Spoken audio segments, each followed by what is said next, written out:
दोस्तों बीजेपी की पूर्व सांसद और नेता भी हैं। अमेठी के पूर्व सांसद रह चुकी हैं स्मृति ईरानी।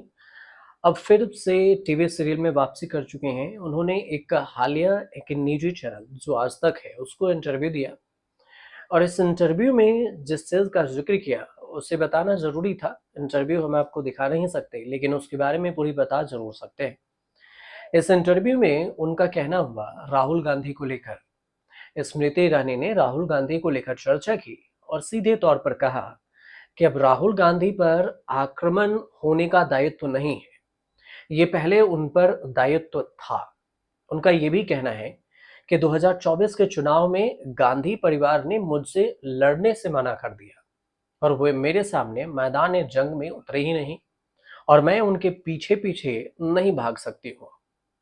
स्मृति ईरानी का ये भी कहना है कि हमने राजनीतिक इतिहास पढ़ा है और अमेठी से कई दिग्गज चुनाव लड़े और हारे। शरद यादव हारे, मेनका गांधी खुद हारी।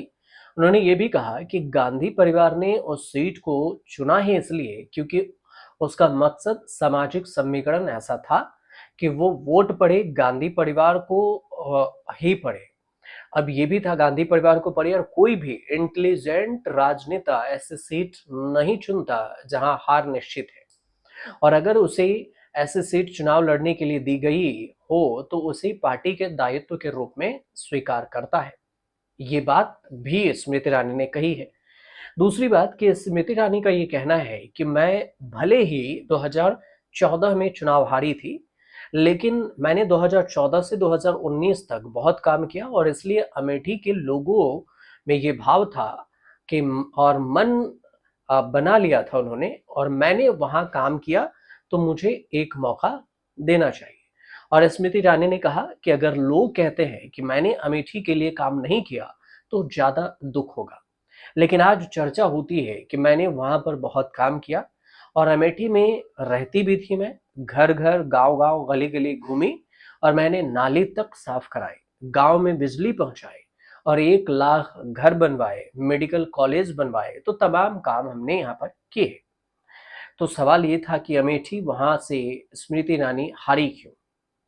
तो इसके जवाब में अमेठी उसके बाद उन्होंने कहा कि अमेठी के लोगों ने स्मृति को क्यों नहीं जिताया, सवाल था। तो जवाब में स्मृति ईरानी का कहना हुआ कि काम और राजनीतिक समीकरण में फर्क होता है। जो राजनीति में है वो इसे समझते हैं। राजनीति का राष्ट्रनीति से कोई लेना देना नहीं है और मैं राष्ट्रनीति से सम्मानित हूँ और इसमें सम्मिलित हुई हूँ। साथ ही ये भी कहा कि मैं राहुल गांधी को हरा चुकी हूँ तो मुझे थोड़ा बहुत तंज सहने पड़ेंगे क्योंकि मैंने उन्हें हराया है तो लोग हम पे भी तंज कस सकते हैं।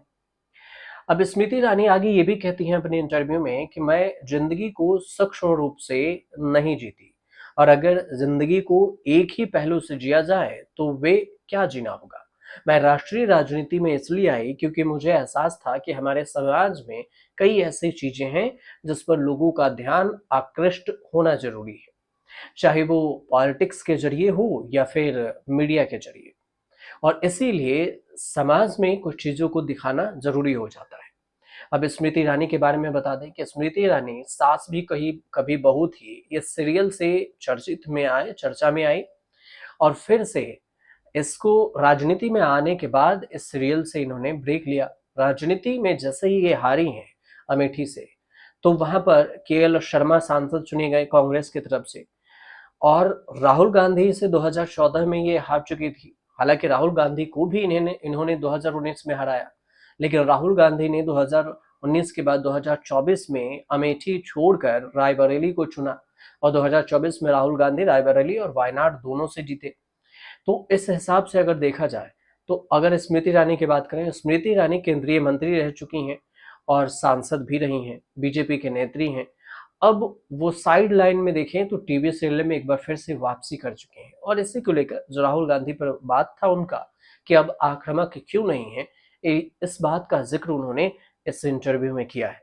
तो ये वैसे तो बातचीत बहुत सारी हुई है इस इंटरव्यू में तमाम मुद्दों को लेकर, लेकिन जो राजनीति में उनके लोकसभा के जो सीट थे, संसदीय सीट, वहां से क्यों हारी और अब आक्रामक क्यों नहीं है, इस पर जो चर्चा थी, उसके बारे में हमने आप तक ये जानकारी पहुँचाई। आपको अगर सही पहुँची हो और जानकारी समझ में आई हो, तो हमारे चैनल से जुड़िए, इसे सब्सक्राइब ज़रूर कर लीजिए।